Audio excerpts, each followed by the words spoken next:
Halo, Assalamualaikum, berjumpa kembali di channel Siward TV. Diserang Sohib Anies, Sandiaga jawab telak, Anies KO.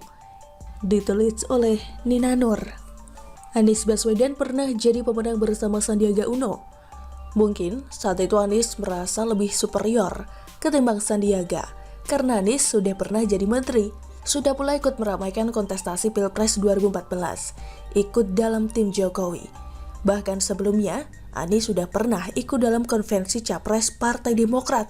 Artinya, dari segi politik, pengalaman Anies jauh lebih banyak ketimbang Sandiaga. Ketika memenangkan Pilkada DKI Jakarta pun, Anies lah yang utama. Sementara Sandiaga kan hanya sebagai wakil gubernur. Anies merasa karir politiknya sudah sesuai jalurnya. Beberapa tahun lagi, Anies akan menapak lebih jauh menuju Pilpres 2019. Anies sudah bersiap mengikuti jejak Jokowi, harapannya ya jadi capres, dan Prabowo lah yang jadi wakilnya. Seperti Jokowi yang memenangkan Pilpres 2014 dengan wakilnya JK yang berusia lebih tua. Namun apa daya, mau untung malah buntung. Justru Sandiaga yang dipilih oleh Prabowo untuk mendampinginya, bukan Anies. Anies pun tidak bisa apa-apa.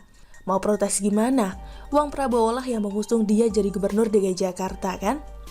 Mungkin Anies masih menyimpan rasa sakit hati terhadap Sandiaga, sehingga dia pun seperti ngambek. Tidak mau cepat-cepat menentukan pengganti Sandiaga. Sekitar 1 tahun 9 bulan lamanya posisi Wagub DKI Jakarta kosong. Anies jadi one man show. Sampai akhirnya digantikan oleh Ahmad Riza Patria pada bulan April 2020.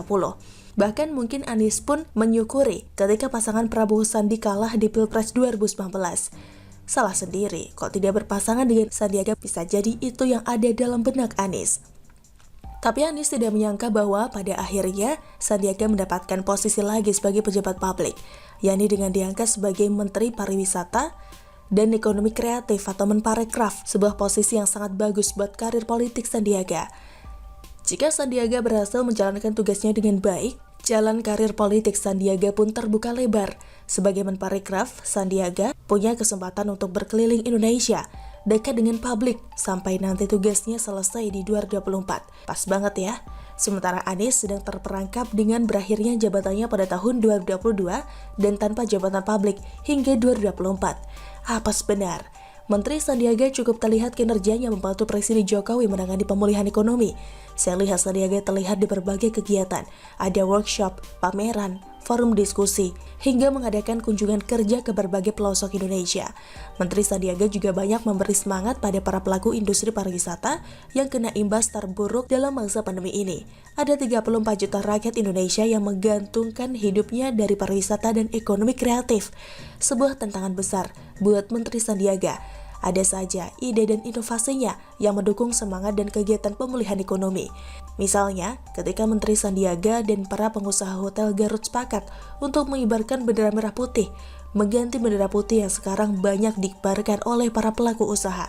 Ini ide bagus ya. Kegiatan dan kebijakan Sandiaga sebagai Menparekraf bisa dilihat di website resmi Menparekraf atau di akun media sosial Kemenparekraf maupun Sandiaga Uno.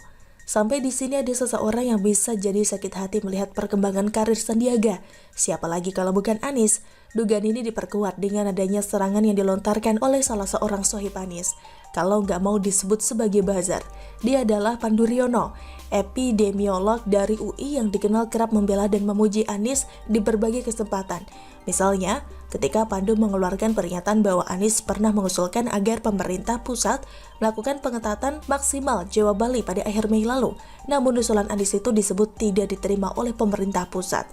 Nah, kali ini Pandu Riono menyerang Menteri Sandiaga, merujuk pada berita media yang menyebut Kemenparekraf mengirim delegasi Indonesia ke Amerika Serikat untuk melakukan promosi wisata. Pandu pun meminta harusnya Menteri Sandiaga dan jajarannya punya empati dan membantu rakyat mengendalikan pandemi, mempromosikan 3M hingga membantu kegiatan tes lacak isolasi. Lengkapnya di bawah ini. Kok malah menyerang Sandiaga? Karena sepak terjang Sandiaga mulai membuatnya makin populer dan mengancam eksistensi Anies buat nyapres di 2024. Anies takut lalu minta bantuan sohibnya. Bahkan dibela-belain pakai logika yang salah. Sandiaga kan Menparekraf bukan Menkes. Wajarlah kegiatannya berkenaan dengan pariwisata dan ekonomi kreatif. Sudah ada tupoksi masing-masing. Masa Sandiaga mengabaikan 34 juta pekerja parekraf, lalu mengambil kerjaannya Menkes? Entah memang Sandiaga sudah melihat serangan ini, atau memang kebetulan saja, nampaknya Sandiaga memberikan jawaban telak atas serangan itu. Tentu bukan dengan serangan frontal yang tidak elok dan tidak logis semacam Pandu Riono, melainkan dijawab Menteri Sandiaga dengan kerja dan kerja. Di antaranya, Sandiaga sibuk dengan kegiatan Anugerah Desa Wisata Indonesia 2021 yang kegiatannya dilakukan secara virtual, termasuk bimbingan teknis dan workshop. Sandiaga juga memamerkan hasil hashtag Bali Kreatif Danau Toba yang berhasil membuka lapangan kerja sebanyak 3 kali lipat dan meningkatkan omset usaha hingga 201%.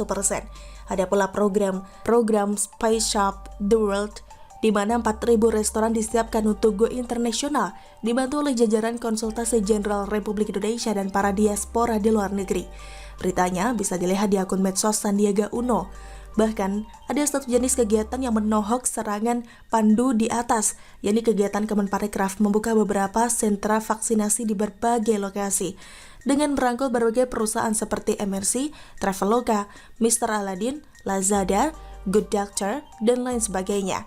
Nah, Pandu Riono sudah bikin apa buat membantu penanganan COVID dan pemulihan ekonomi? Sudahkah setaraf dan sebanyak Menteri Sandiaga? Tanya juga sohibnya. Selain keluyuran ke makam dan ke daerah lain di saat angka COVID naik, Anies sudah bikin apa buat warga Jakarta? Apakah sudah sebanyak Menteri Sandiaga? Saya bahkan yakin jika dibandingkan soal kinerja, Sandiaga sekarang jauh lebih unggul ketimbang Anies. Ketika Anies masih saja menata kata, Menteri Sandiaga sudah banyak bekerja, kerja dan kerja. Mana makin populer saja loh. Tidak heran kalau Anies sekarang merasa sangat tersaingi, selalu dari kura-kura. Bagaimana menurut Anda? Silahkan tulis komen Anda di kolom komentar. Jangan lupa untuk like, subscribe, dan share.